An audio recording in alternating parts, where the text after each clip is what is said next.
Yes. How about that? Thumping our way in on the intro there. I like to get Andy jacked up. Sometimes he comes in. I'm not sure if he's going to be mellow or not. And this way, I know I'm getting full on Andy Mack to hit the ground running here on OGP, where I am your host, Adam Armbrecht, also hosting the Locked On Nets podcast covering the Brooklyn Nets. But this is the One Giant podcast. And my co-host is the generational New York Football Giants fan, Mr. Andy Mackowitz. How are we, sir? Adam, I'm good. But, I just want to let the listeners in on a little secret. We do pre-show routine. We do show notes. We talk about what the types of topics we want to talk about. Mm-hmm. And, the little pat on the butt you gave me right at the end was, don't hold back this episode. Just go for it. Don't hold back. So it makes me wonder, do you think I'm generally holding out on you and I have some really good takes that are just in the back pocket or what?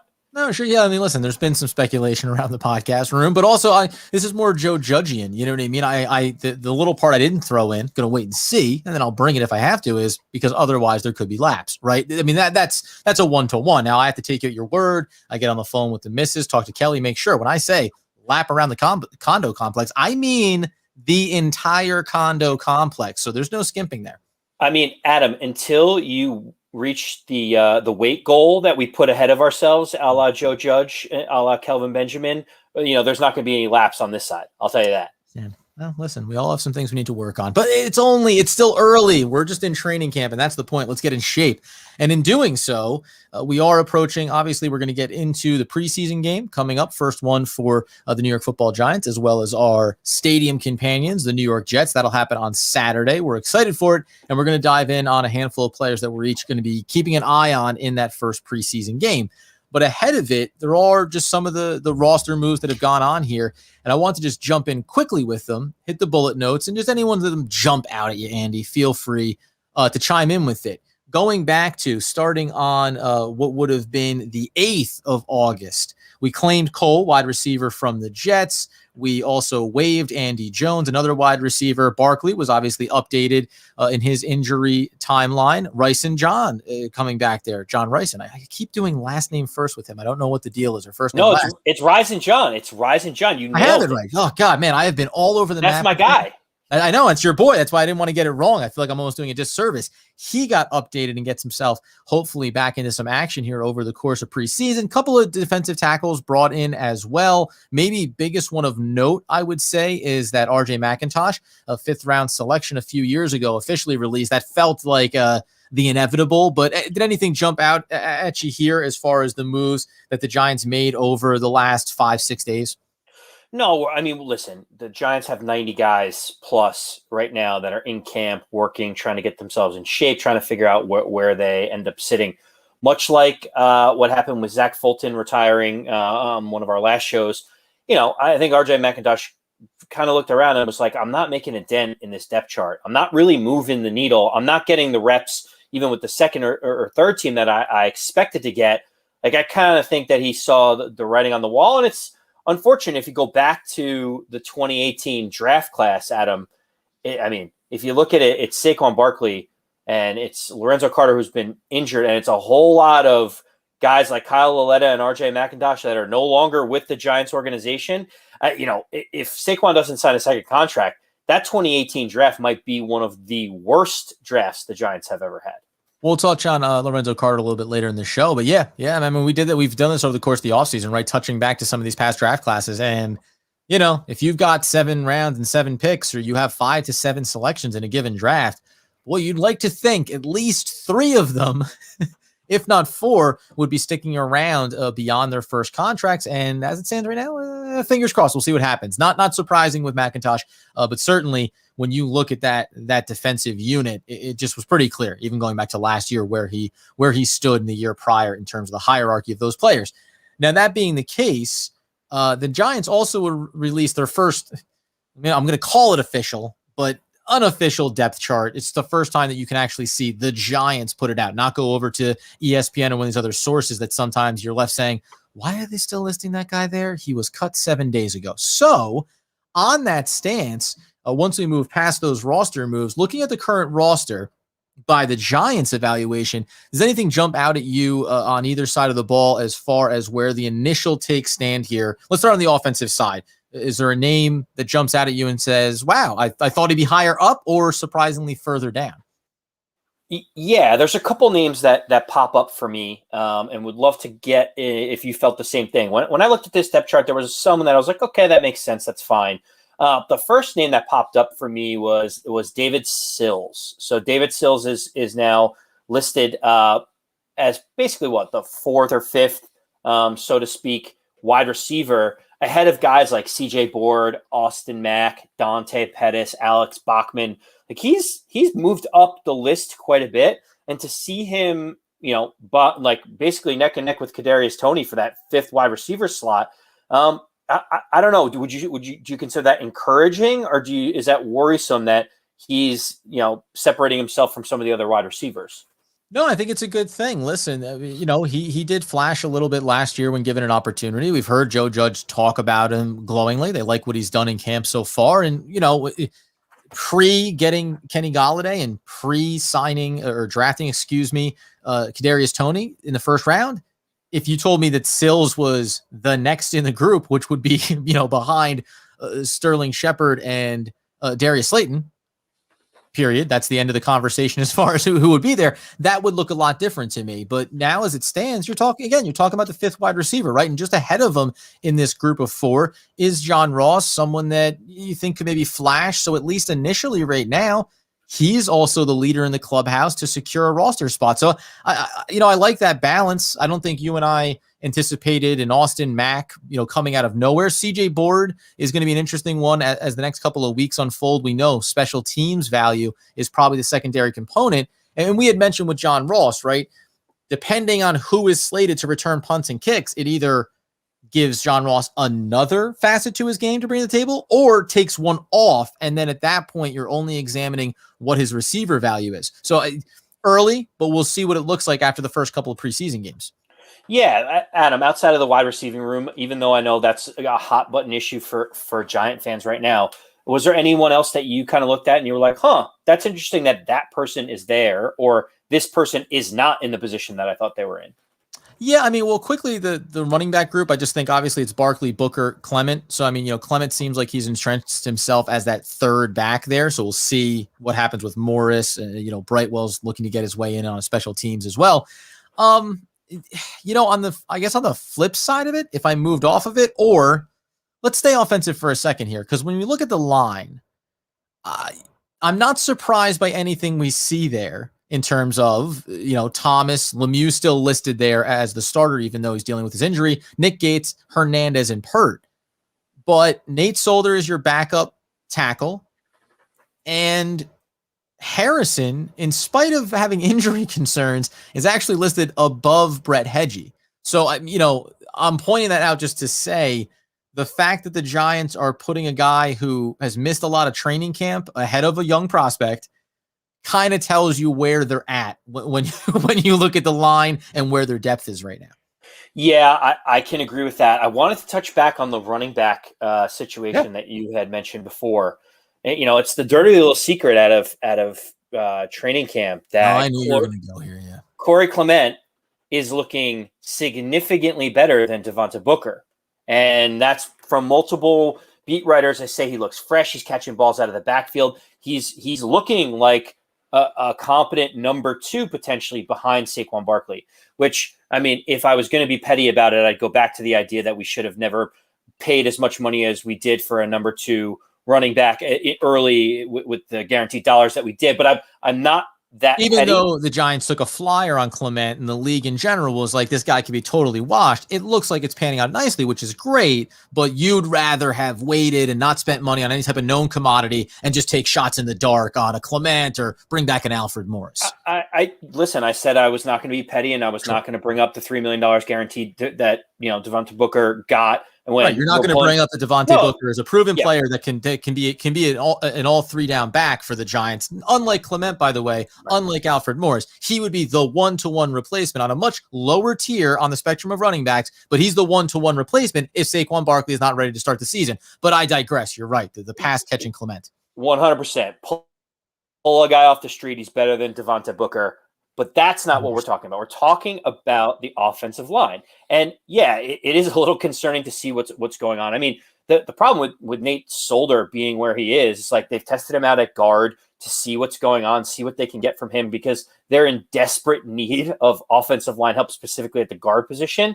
But then he goes and gets hurt last night in the FanFest warm-up activities, hurt his shoulder. And I'll be honest, things are looking bleak on the offensive line. And I am very worried. Looking at that roster and looking at the offensive line, I'm like, man, we are razor thin where if a guy tweaks an ankle, like there's someone going in there in the game that may have not even practiced that week or been on the roster 5 days ago. Yeah, I mean, the interesting thing to me is first of all, yes, right? And go back. We're talking about all these moves that were made back on the 7th. Fulton retires. So again, the multitude of retirees out of the camp, including Looney, who was brought in and then also turned around and retired, plus the injuries that are going on as well. I'm not going to downplay it, but I do think if we assume health for Shane Lemieux getting back to the at the point of the regular season, and we say we have Thomas Lemieux, Gates, Hernandez, and Pert. Okay, that those are guys. What I will say I find interesting beyond I mentioned Harrison being listed there second on the depth chart. I'm saying an upside. Chad Slade is listed behind at the guard position as well. Remember guys like Kyle Murphy or guys like Barton Burton. Like there is some familiarity in terms of players that have been on this team. Am I going to sit here and tell you that one of those guys is the Nick Gates that gets thrust in and shows some pluck and all of a sudden we say, hey, maybe we have a diamond in the rough that could, be something? No, I'm not saying that. But we are still very early, which is both a positive and a negative. We're early, so there's plenty of time to see how the NFL and cuts around the league, et cetera. We're getting to some dates here in a second. There is time for that. Also, it's not the greatest sign that this early you've had this much kind of turnover behind the scenes of your what feel like your known commodities. Yeah, and to be honest with you, our offensive line gives me a little bit of anxiety and agita, Adam. And I think it's better that we just take a deep breath and push it off to the side and pretend, kind of bury our heads in the sand and pretend like the offensive line is completely, totally fine. And let's turn to something a little bit more positive, which is the defensive side of the ball, which we kind of say, yes, we have a plethora of players that could step in and perform for us. On the defensive side of the ball, was there anything from the initial depth chart that you looked at and said, interesting? Yeah, I mean, for the most part, it looks pretty descript. I mean, there's the obvious things. We've all assumed Lorenzo Carter would be getting a starting role. We know about the guys across the front. We know about Blake Martinez. I will say Austin Johnson being in there at start, listed as the starter at the nose tackle position over, say, a Danny Shelton. I think this is a positive thing that this is what's coming out from the Giants. Obviously, Austin Johnson was brought in last year. And I think the real question, not just with the Giants, but in his career is, can he be that full-time player for you? Can he be consistent? And there's still nice weapons that they can rotate around there, but him being at the top of the list, I think is a positive sign. And then if I wanted to go surprising sign, maybe in the short term at least, Tay Crowder being listed as the weak side, interior linebacker there alongside Blake Martinez. He got reps there last year. We know he did, right? He's a late round pick and he showed up. Is he versatile enough? Can he do enough to be paired there? I mean, I'd be borderline impressed if he won it out, given all the other players that the Giants have on this roster. I know there's another name for you that was a little bit surprising where he stands as well. Well, yeah. I mean, O'Shane Ximenez being listed as a starter right now with all the uncertainty that has kind of surrounded him so far and all the things that you hear out of camp with Azeez Ojulari being explosive and exciting, seeing, X-Man be listed as a starter on the depth chart, not necessarily surprising because they kind of just default to listing veterans or people who have been around as the starters to start. I would expect to see some different changes there. When we talk about some of the outside linebacking and edge rushing positions, you look at guys like Cam Brown and Ellerson Smith that are kind of at the bottom of the depth chart, and Onenigbo and Nico Lalas are even listed in front of those guys. Ellerson Smith was a late round pick that you thought could be an interesting guy with his athleticism and speed and sheer height. Now I'm kind of even wondering, just seeing him so far down the depth chart, whether or not he's going to be able to make the roster, considering we're probably going to need to bring in a couple extra offensive linemen to be able to help us. And you've seen with the wide receiver position, you got guys like CJ Board who will pitch in on special teams, but you might need to keep someone like David Sills around. That starts eating up roster spots that you would love to be able to have for some of those edge rushers and outside linebackers. Yeah, and I don't love seeing. I'd like to see Ellerson Smith above Nico, obviously, right? That'd probably be what you want to see. Now he had a little bit of a tweak ish, maybe depending on who you listen to. Dave Kettleman and Joe Judge were not entirely on the same page around what caused the minor injury, but young player, rookie, so I'm willing to give him a little bit. You do mention Cam Brown. I'm going to touch on him when we talk about Saturday night's game as well. That's the more alarming of the two, I would say, just because you have Odiningbo there.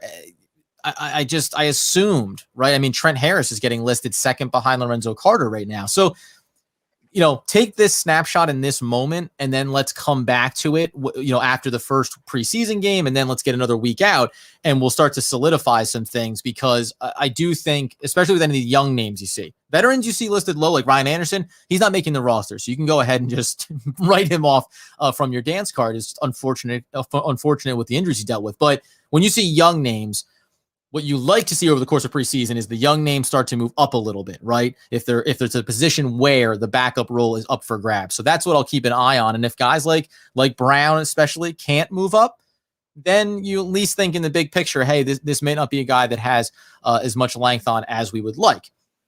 That being the case, when we turn our attention to that Saturday night special, the quick note here is that the Giants currently sit at 92 members of this roster. By the 17th of August, they're going to need to be down to 85. And by the 24th of August, they'll need to be down to 80 before ultimately August 31st and the 53-man official roster. A couple of years ago, when they shortened the preseason games, they also expanded how long and how big the rosters could be later into the offseason, so you can evaluate more guys. From a got to get 7 guys down by the 17th, I have zero concerns. I could rattle off 7 of those players pretty quickly. What I think is most important to note is that it will open up. We talk about the offensive line, the state of things. All of a sudden, other teams will be making cuts and releases, and then you'll also get a better sense of how the Giants feel about some of these names behind the starters across that front. Yeah, so that's what I'm looking forward to. I'm very nervous, as we talked about the offensive line before, but there's going to be a lot of good players being cut all around the league over the next 3 weeks. And as you pointed out, some of the different entry points in which they're going to be available. So I think the Giants are being patient. They're not just saying, let's throw a 3rd-round draft pick at some kind of offensive lineman from another team and try to make it better by wasting draft picks. Let's see if, who else becomes on the open market that we can get on the cheap.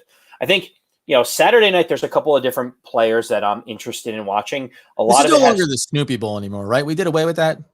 We've done away with it. Oh, yeah. No, that's right. Yeah. Let's just. Are even the Jets, for whatever their successes on the field have or have not been, even the Jets, we're New York, New Jersey based football teams. We don't need to deal in this type of pageantry with this silly trophy. Effing preseason game. Excuse me. Go on. The Snoopy Bowl, ridiculous. I think Rex Ryan. I already mentioned him a little bit earlier, Adam, but I am really interested in seeing David Sills get some run with the first team and Daniel Jones. And the reason why is because David Sills, Joe Judge came out and said wherever Daniel Jones was, David Sills went. He traveled all far and wide, whether it was at Duke, at the Duke campus or out in California. David Sills was like, I need to be catching passes from Daniel Jones. Mm-hmm. And after the first couple of weeks of camp, guess what? No surprise. David Sills is starting to move up the list in terms of some of Daniel Jones's favorite targets. I'd love to see it not only in just practices and training camp and in the offseason, but let's start seeing it in some games that start to matter a little bit more. Yeah. And, if David Sills gets a little bit of run, because they're probably not going to go too crazy with Kadarius Toney. I expect Sterling Shepard to get a handful of reps. Kenny Galladay is not going to be out there. David Sills is going to have an opportunity to make a couple plays early in the game in the first quarter, potentially with Daniel Jones out there. Yeah, and I think by and large, a lot of the names we're going to talk about are second and third unit guys, right? Because the starters aren't going to be out there long. There'll be plenty of time. Maybe it's the second game over the course of the preseason. We get a look at some of those guys up front. I do. I think it's important, right? Is this a guy that's solidified himself on this roster? I like that take. I'm going to mention a high-profile name before I get into a much deeper dive, and that's Will Hernandez. We talked about the offensive line. To me, I almost would be buoyed if Hernandez does not get a lot of snaps, because that means that it's working out in training camp and things are looking sharp. And then you're going to go ahead and let guys in front of Mike Glennon, or potentially, right? Let guys like Hedgie get a look. Let guys like Burton and Barton get a look. Go ahead. run out these other players. Whatever sample size I do get from Hernandez, I just want to see. Could be a couple of runs, could be, nice little bit of pass protection. Show me that you're looking effective, because as thin as the depth may be on the line, that would certainly move the needle and saying, okay, is this another box at least checked enough for this year, coming off of a very up and down performance last season for him? That would be nice. The deep dive that I want to get to, though, is in that running back room, and it is beyond. Great preseason, great training camp for Clement. Awesome. I'm watching Gary Brightwell. By all indications, he's going to make this roster through special teams efforts, and that's great. And that's more than enough for him to be checking that in his rookie year. But again, because one, you're not going to see Saquon Barkley this preseason. Because two, even if maybe Clement is looking better, I think there's an opportunity for a battle there. But I also think that the Giants are going to protect Booker a bit too, if they view him as the number one backup and the guy that could fill in for the first couple of weeks. That means that Brightwell could get some reps just by default. And just from a developmental standpoint, I'd like to see him come in, look crisp, right? Maybe throw a couple of blocks in if he's alongside the quarterback, get a couple of nice runs, maybe catch a couple passes. Like, this is what the preseason is for, is to see if can Gary Brightwell be a future contributor for this team at some point over the year when Morris inevitably gets hurt, or Clement, right? All these guys have injury concerns around them. It'd be nice to see him step up. So that's going to be a fun one for me to keep an eye on Saturday. Yeah, I think Brightwell's a good one, because he's definitely going to get the reps. The way you described it is perfect. I don't need to wax poetic too much about Saquon being out, or them potentially just giving Booker a little bit of limited reps, knowing that he's going to be a contributor starting week one. I think that's fascinating. Alfred Morris, we already know what we get from him.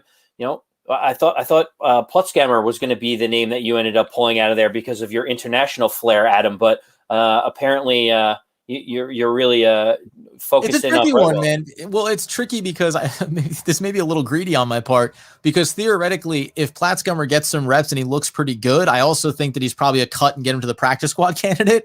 So if he looks decent, there's a world where some team does take a flyer on him if the Giants cut him. I mean, it's probably true of both of them. I always feel like draft picks, right? You try to avoid having them have to go through some type of process before you officially get them to your practice squad.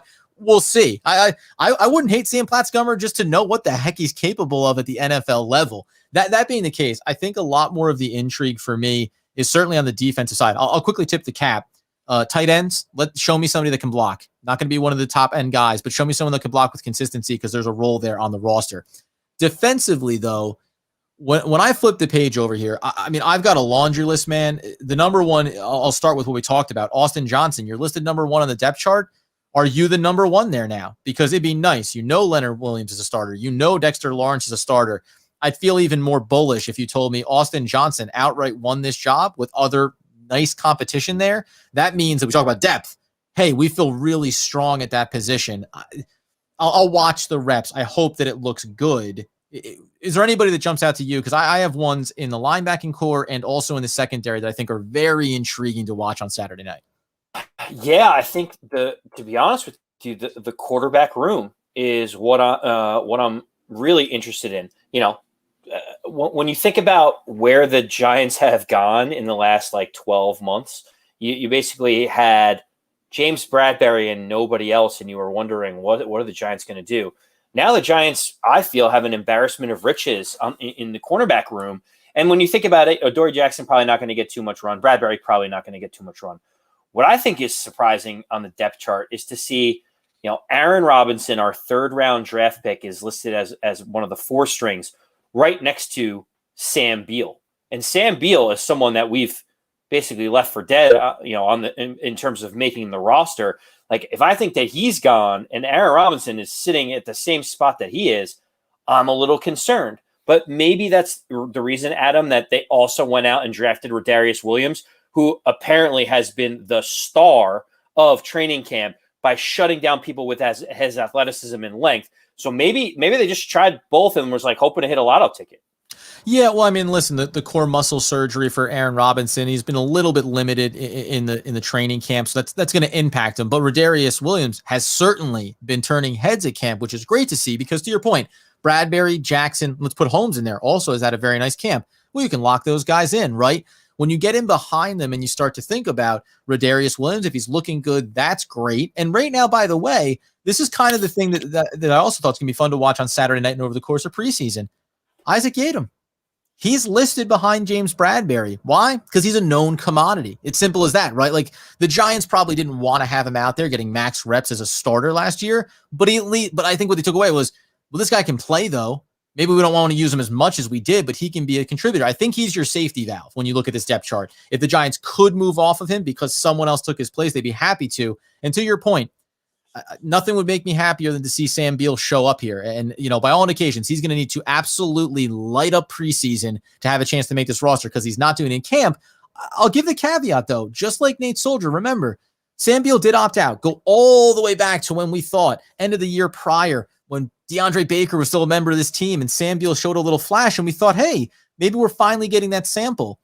A year out of football, maybe he just I'm willing to give him a little bit of time here to see if he has to ramp himself back up. Obviously, I'm not going to be dismayed if they cut him, but I'll be very curious because I think there is talent there. Maybe he can scratch the surface and just get himself on the back end of this roster. Yeah, I mean, the one thing I will say is this, and I'm going to come up with a couple predictions here. One is that the first round of roster cuts, Sam Beal will no longer be on this roster. The first round. And the reason why is because if you look at it, the Giants just invested in Aaron Robinson, right? Like he is a third-round pick. He's had a slow go with some injuries. He's going to make this roster, right? So if he's going to make this roster, then you have Madre Harper in front of him, who is a special teams contributor, which we know Joe Judge likes. If Rodarius Williams is going to make this roster, if Darnay Holmes is going to make this roster, if Yiadom restructured his contract to make it so that he's like one of the cheapest guys on the roster to be able to keep, but it guaranteed a lot of dead cap hit and dead money if he stays, like he's not going anywhere. And then you have Bradbury and Adoree Jackson. Like there's literally no room at the end, no matter how Sam Beal performs. So to be honest with you, he feels like a sitting duck right now. And I would expect him to be gone. And his kind of like tumultuous start with the New York Football Giants will come to an end. I would assume so as well. If he makes it through the first week, the 17th, then I might be saying, hey, and again, Saturday night, maybe he did something, right? Otherwise, you assume he's gone. Last quick footnote in the secondary, when we look at the safety position, again, on that depth chart, Logan Ryan being listed at free safety ahead of Xavier McKinney. Julian Love will be backing up Jabril Peppers. My assumption is that Xavier McKinney is going to be getting the bulk of the reps there alongside Peppers. This feels like a matter of, when, not if, he gets named the starter. As good, we love Logan Ryan. We love his versatility. I don't want to go into the regular season with him named the starter. I want Xavier McKinney, the guy that we stole in the second round. He needs to be the guy that's starting position. I assume that that's the case. Otherwise, not unlike some other players, it's not a knock on Logan Ryan, but I'd be saying, okay, Xavier, you should be able to beat out a veteran safety / jack of all trades secondary member like Logan Ryan in a very positive way. The only caveat I put in there is we know what Logan Ryan's value is, his leadership, right? He is an incredibly dedicated to the Joe Judge way, and that could be as much of it, right? There's a world where Logan Ryan is named a team captain on this roster, and the starting role could be ceremonial in that effect. Well, I mean, you don't sign a guy for $10 million a year for 3 years to go play backup. Like there's no backup in the league that signs a contract and immediately goes and becomes a backup. And to your point, he's a veteran leader. He might be the captain. He's the heart and soul. He's a great communicator and leader. I've got no problems with him there because, to be honest with you, Patrick Graham has a whole host of players that he's got to put in these different positions in terms of like the depth chart. But we know that there's going to be a lineup where Jabril Peppers, Logan Ryan, and Xavier McKinney are all in the lineup at the same time contributing.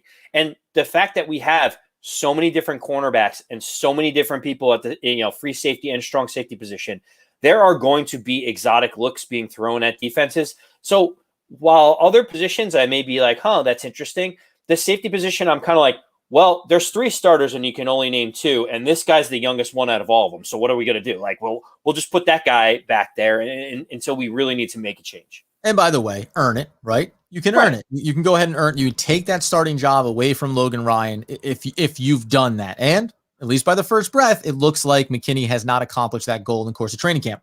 The one we'll get out on here for me, You mentioned him before, Ocean Ximenez. I think he's a good one to watch on Saturday night. If he's being listed in the starting unit, the question will, this is just like in the same way as a Will Hernandez. If O'Shane doesn't play a lot of reps, then I'm probably a little more bullish about where his status is on this roster. If you see him get big run, then I think that they're just trying to give him reps to see what, if he's back and he's healthy, if he can be an impact player for them. But beyond that, in that linebacking group, I go into two guys that have had position changes. One in Cam Brown has been cross-trained very deep on the depth chart. And then right now, Carter Coughlin. When I look inside the room on the interior of the linebacking group, it's Blake Martinez, obviously. My assumption was Tay Crowder, more of a coverage linebacker. Okay, there's situational usage there. Reggie Ragland, better against the run, situational usage there. We all know where I stand on Carter Coughlin and where I come from with him, but I think he offers the best hybrid dual value alongside Blake Martinez to be able to do a little bit of both. At the end of the day, I think this is probably going to be a 30 kind of split between someone next to Blake Martinez, right? Situational usage for a lot of these guys. But I'm going to be watching Carter Coughlin very intently because they moved him inside, and I'm not getting ahead of myself here, but I do think the idea from the second that they drafted him was this is the player that we develop over the first 2 or 3 years of his career. He has the IQ, the motor. I mean, he almost is built like a Blake Martinez, right? High football IQ, high motor guy, not the most athletic, not the highest measurables, but understands how to play football. Like, that's what I think the Giants would like to build him into. And the only way you can check that box is if you start to see rep uptick as you move along. Yeah. Just one quick thing on Carter. I agree with you. Obviously, I like my football players to actually just do one thing and one thing well, which I think is the knock on Carter Coughlin. It's like there's not one thing that he does really well. It's not like he's the most unbelievable tackler or he can get to the quarterback at will. Like he's just like you said, a football player. But to Carter Coughlin's credit, the way the Giants are structured, it actually is a benefit because there are a lot of Swiss Army knives that are on the Giants. So they do have these exotic looks. It's not like, okay, you have your two linebackers that are absolutely going to be in the same spot every time. You have your two safeties that are going to be over the top of them every single play. You have your two, it's not going to be that type of look. So Carter Coughlin might actually get more reps as a result of the flexibility that the other players provide as well. So you can see some unique and exotic formations, with Carter Coughlin in there. And by the way, full credit to Tay Crowder for being listed number 1 on this chart. I think most people kind of wrote it off as, yeah, thanks for what you did last year, but we're not expecting you. He's still there, so he's earning that spot. But to your point, we mentioned Ellerson Smith and Cam Brown. If those guys are struggling or they're still coming along, now all of a sudden Carter Coughlin, well, you were on the outside. You got some pressure on the quarterback last year, so he can probably find some flexibility and usage across this roster. Listen, those are a handful of the names to watch. What is the big takeaway? At the end of the day, as we like to say, it's a preseason game. The scoreline is going to be meaningless, so none of that's going to matter. But the reps are important. And for a team that feels like it's about to turn that corner, when you're going up against an absolutely terrible secondary in the New York Jets, that means that whether it's 3 snaps for Daniel Jones, look really good when you throw those balls, right? A couple of runs, whatever it may be. And the second team should be able to get good reps. Sills should be able to get a lot of reps and look really good doing it. You should almost be dominant. John Ross should be dominant. That's what you can expect there. And then likewise on the flip side, this is a pretty deep unit at certain positions in the secondary and across the defensive front. When that second unit offensive line gets in, you should be dominating. Even our backups should be dominating. So those are a couple of those key things that you can watch for on Saturday night and what should be, just fun because the New York Football Giants are officially going to be playing football. But there's going to be some takeaways here that we'll be back in on Monday and I think really digesting. Keep an eye on Mike Glennon. So I know you may say, oh, the backup quarterback, who cares? But he has thrown quite a few different picks, and the jokes from the media is like, this is why he is a perennial backup because he makes these crazy mistakes. But just remember, Daniel Jones has been injured in both years of his career so far. The backup quarterback is going to be important. He's going to get a ton of reps in this game because Daniel Jones will probably get, one series? Keep an eye on it because he's going to be the one throwing a lot of those passes to the aforementioned John Ross and David Sills. So keep an eye on that. It'd be interesting to see if there's a backup controversy with how Clayton Thorson ends up. Yeah, listen, he'll get some reps too, right? It's open competition. Don't forget, place kickers. They're also in a battle right now. We've got multiple. We've got options on the roster. We'll be back in on Monday. We'll break down what we saw on Saturday night, and we'll probably do a little bit of that stock up, stock down, and go back and look at this depth chart and kind of say, who do you think is going to take a little tumble here? Who do you think is on the rise? You can follow us on social media, One Giant Podcast, and of course, rate, review, subscribe to the podcast wherever you get those needs fulfilled. And as always, and never more important this offseason than right now ahead of Saturday night, as Andy Makowitz would want, need, and demand the people know. As always, let's go Big Blue.